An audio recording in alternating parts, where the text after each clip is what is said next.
بسم الله الرحمن الرحيم لا حول ولا قوة إلا بالله العلي العظيم الحمد لله رب العالمين وصلى الله على سيدنا ونبينا أبي القاسم المصطفى محمد وآله الطيبين الطاهرين لا سيما بقية الله في الأرضين اللهم أخرجني من ظلمات الوهم وأكرمني بنور الفهم اللهم افتح علينا أبواب رحمتك وانشر علينا خزائن علومك برحمتك يا أرحم الراحمين. Alhamdulillah, we have to continue our sessions on 40 hadith. We finished hadith number 3. Now we start hadith number 4, which is about KIBR, about arrogance. The hadith is starting from Imam Khomeini's chain of narration till he reaches Muhammad ibn Ya'qub al-Kulaini and Ali ibn Ibrahim and Muhammad ibn Isa and Yunus and Aban and Hakim.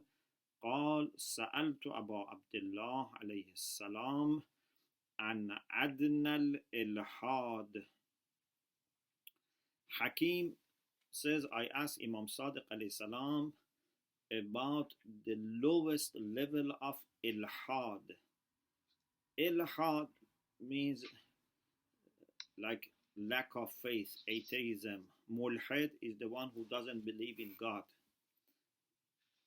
So what is the lowest level of lacking faith, infidelity? Imam alayhi salam said, Innal kibra adna.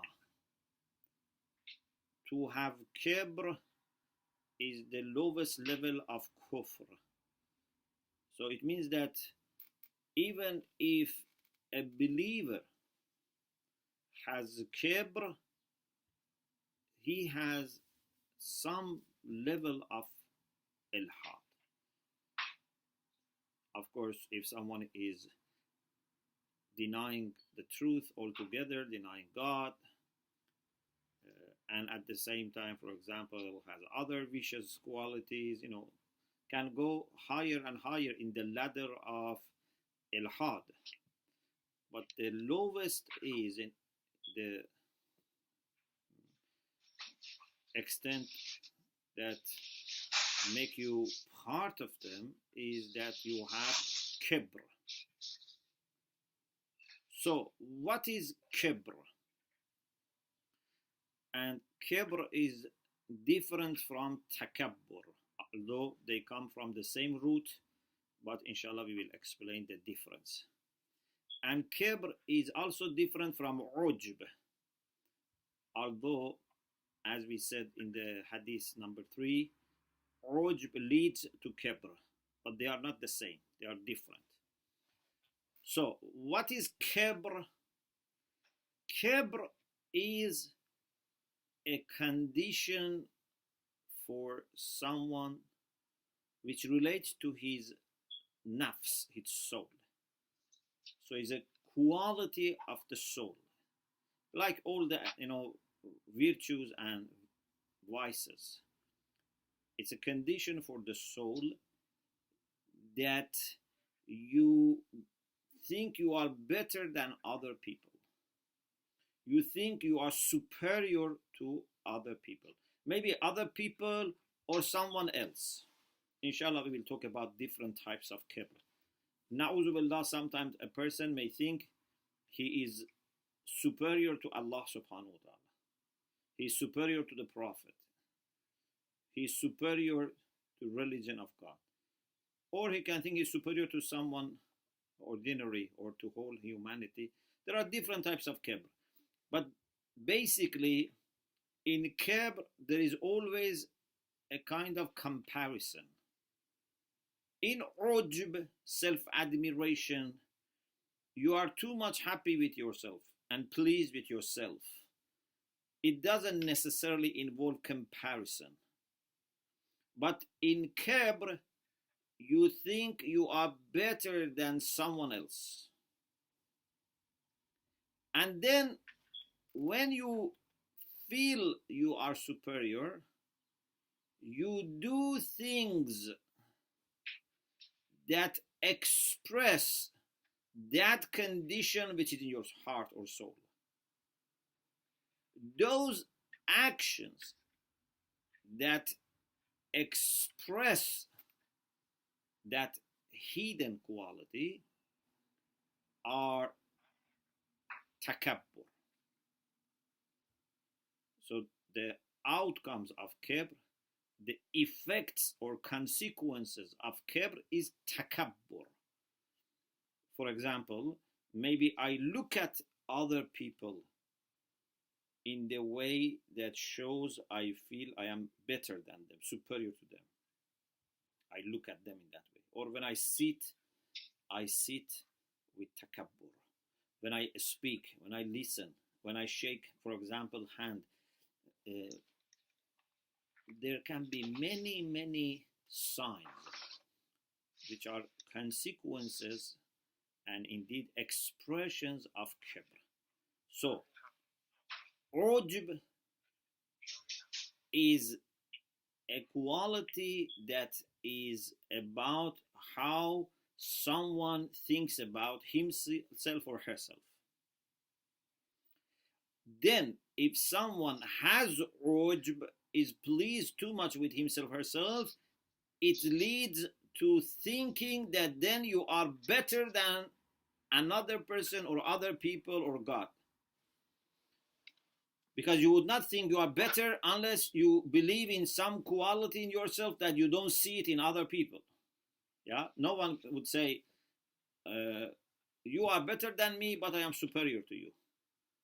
Normally, people, what they do, they see qualities in themselves that they don't have. It's very interesting. We can see generosity in ourselves when we don't have it, and we cannot see generosity in someone who has it. We can see kindness in ourselves when we don't have kindness, and we cannot appreciate someone who is really kind. And then we think we are better than them. So sometimes people who are very selfish, maybe a husband or wife, very selfish, but then complains, my spouse is not kind, is very selfish. But God knows that actually he or she is the selfish one. The other person is a nice person, is a kind person, is a humble person. So, ujb is to be very much pleased with ourselves.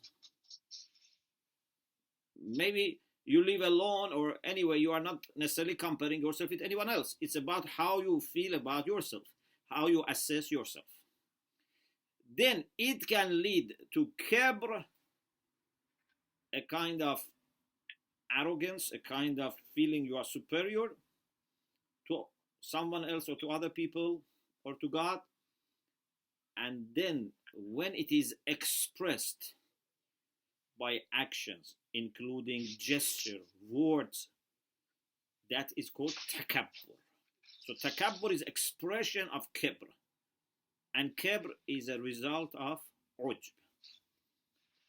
So this is a beautiful way that Imam Khomeini explains these things and makes distinction between them.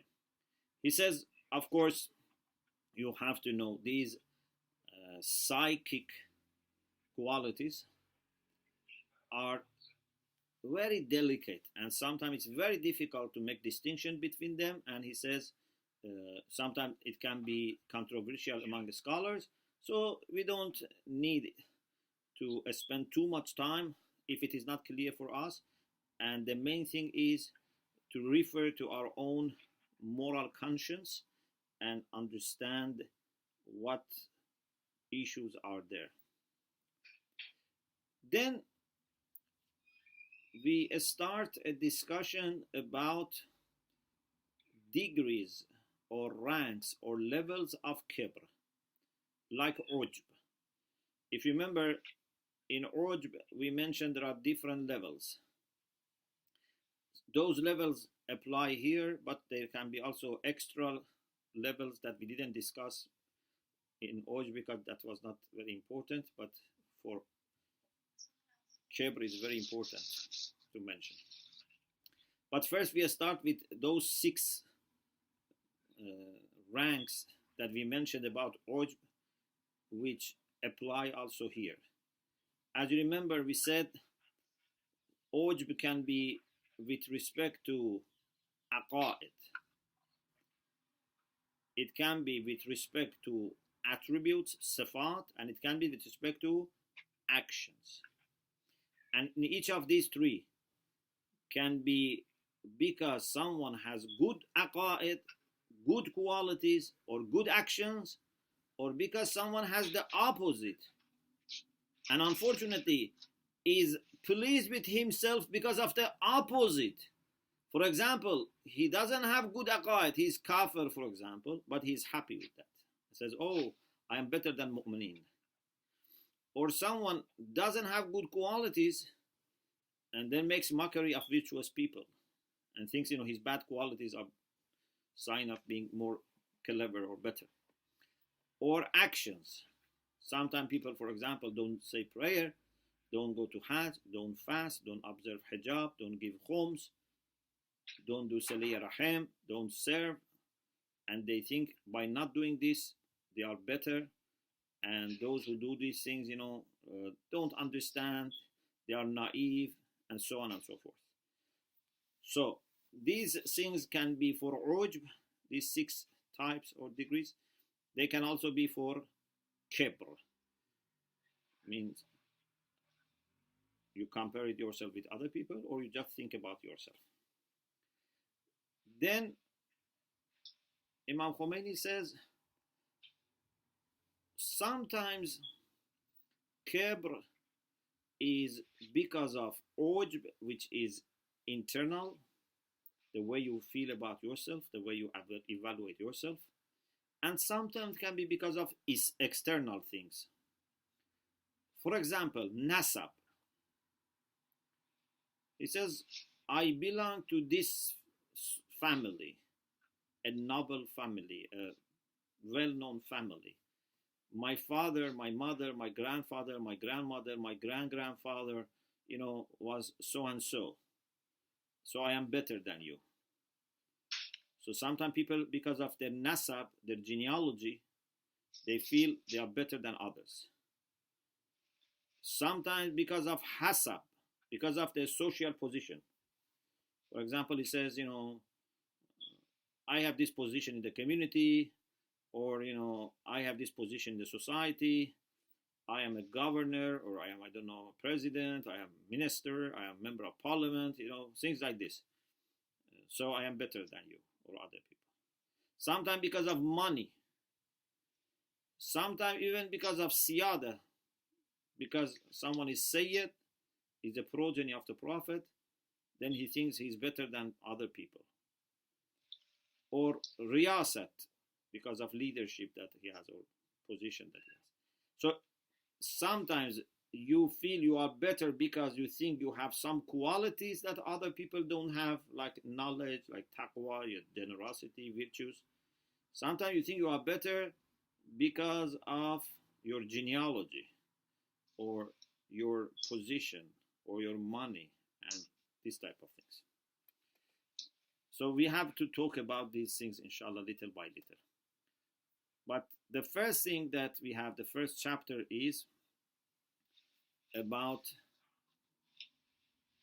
another classification of ujb. One way of mentioning the levels was that 6 things that we mentioned. But we can classify it in another way, and that is to say, towards whom you express your superiority, or you believe that you are superior in your nafs. You think you are better, and then you express it. Towards whom? Because it has to involve comparison. We said always might not have comparison, but kibr and takabbur must have comparison. So the first person towards whom we may have kibr, na'udhu billah, is Allah subhanahu wa ta'ala himself. Unfortunately, human beings, despite being totally, entirely dependent on Allah subhanahu wa ta'ala, they may be arrogant in front of Allah subhanahu wa ta'ala. It's very ugly and unacceptable to be arrogant, even with respect to people, let alone to creator of us and people. But unfortunately, this is possible, and this is what you find in the people who deny God, or people who claim to be God. They claim some kind of lordship for themselves. Like Pharaoh, for example, who said, "Ana rabbukumul a'la," I am your highest Lord. So sometimes people may have kibr in comparison to God, the Almighty. Sometimes it's with respect to al-anbiya wal-awliya, prophets and imams and saints, holy people, friends of God.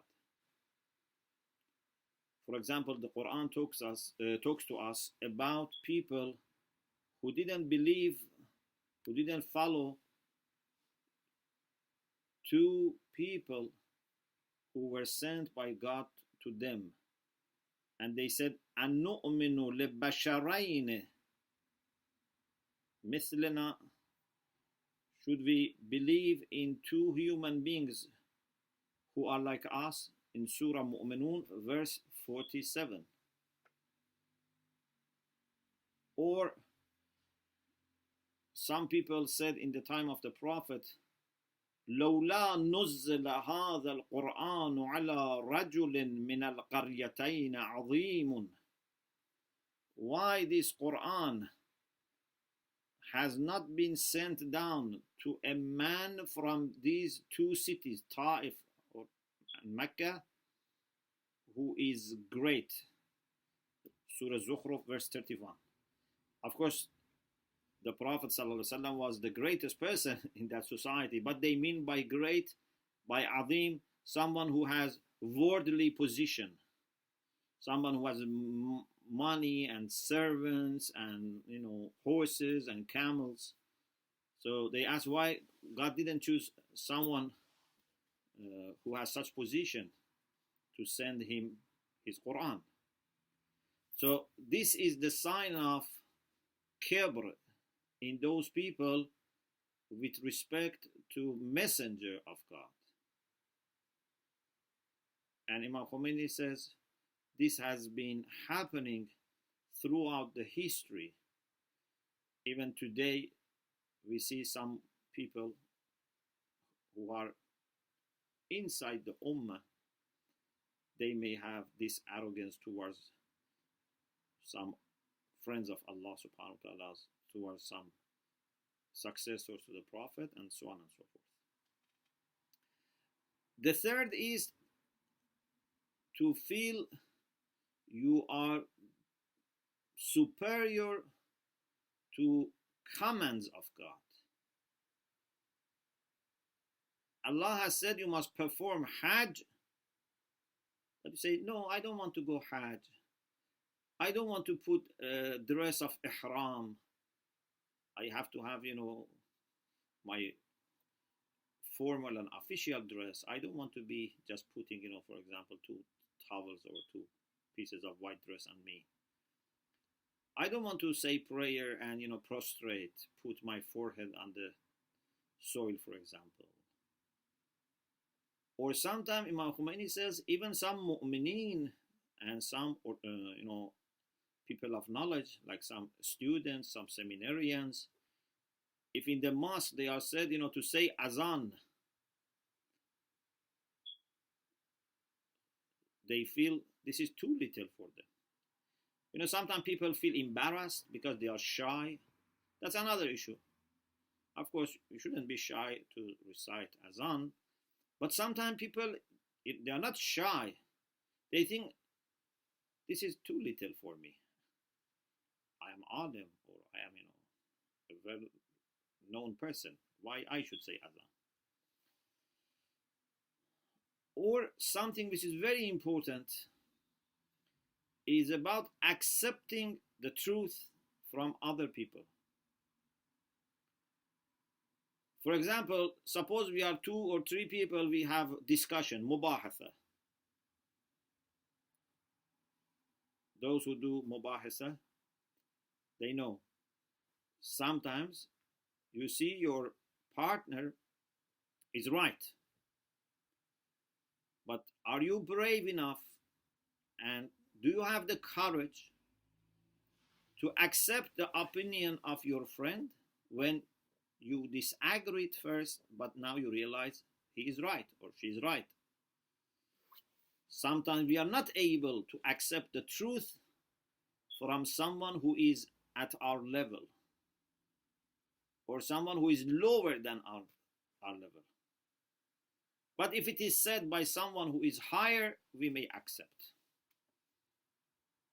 For example, if my teacher says, if a great alim says, I accept. But if my friend or classmate says, I don't accept. Imam Khomeini says, this is all problematic. Even if you accept from your teacher or senior scholar, but you don't accept from your friend, this is altogether problematic.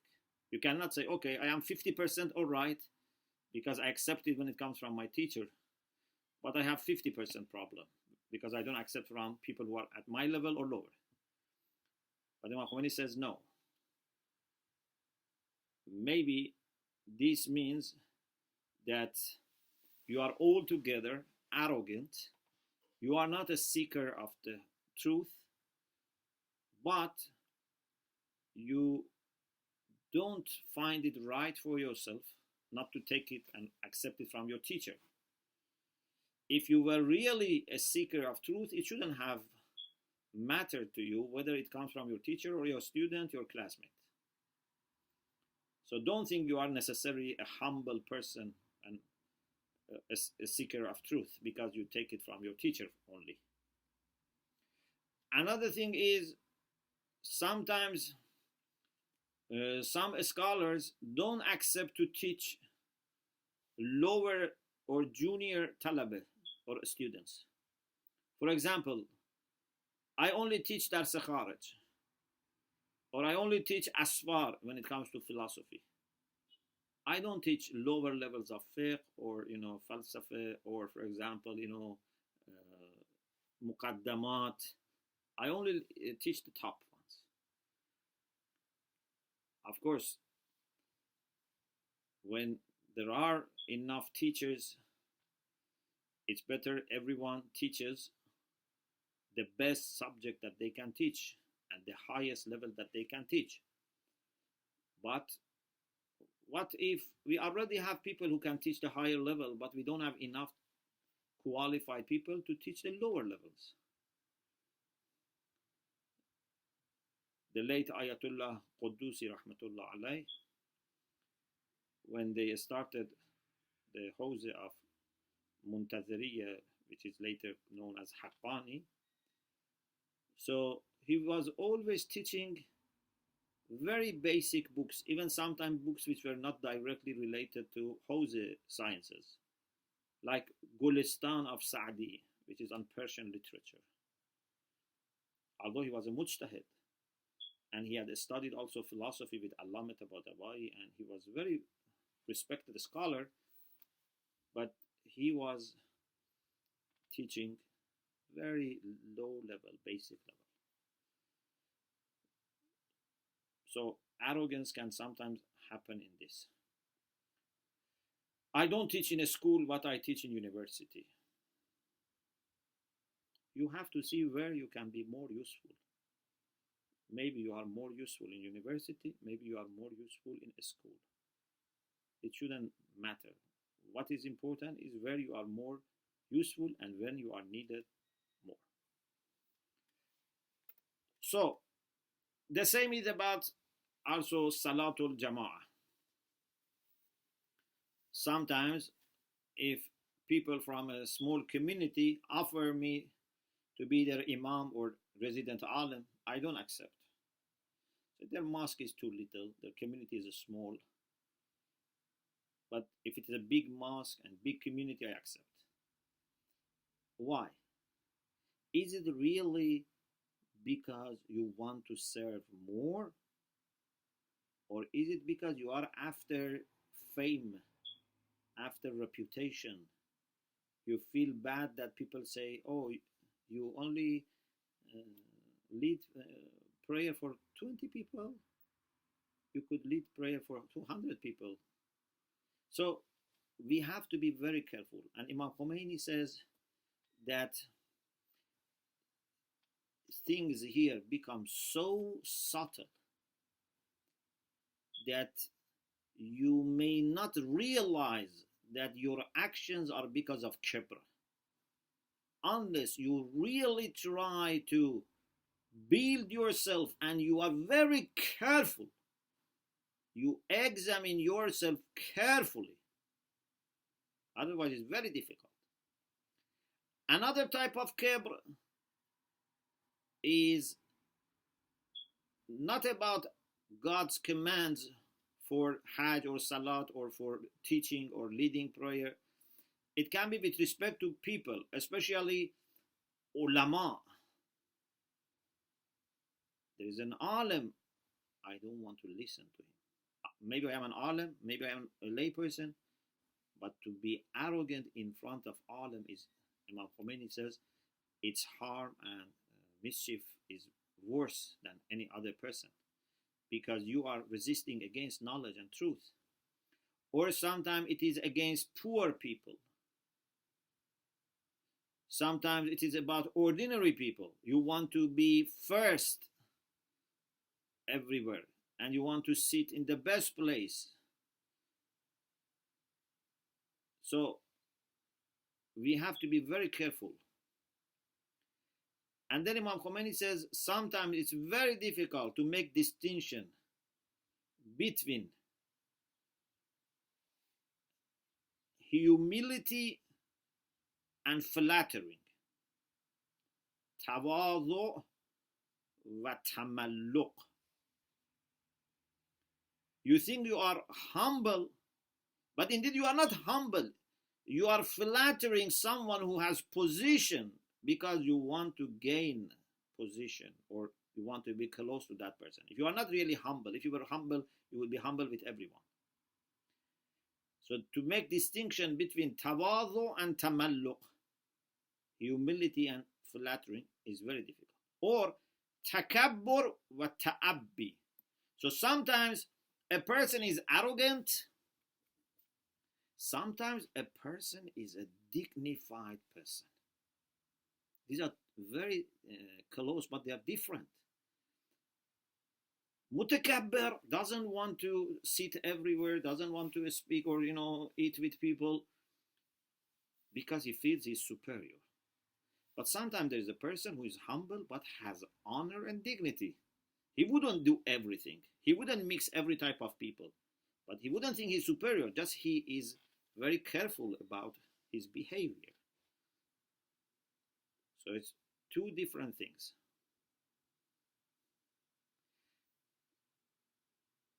So we have to be working hard in first examining ourselves and then correcting ourselves and disciplining ourselves.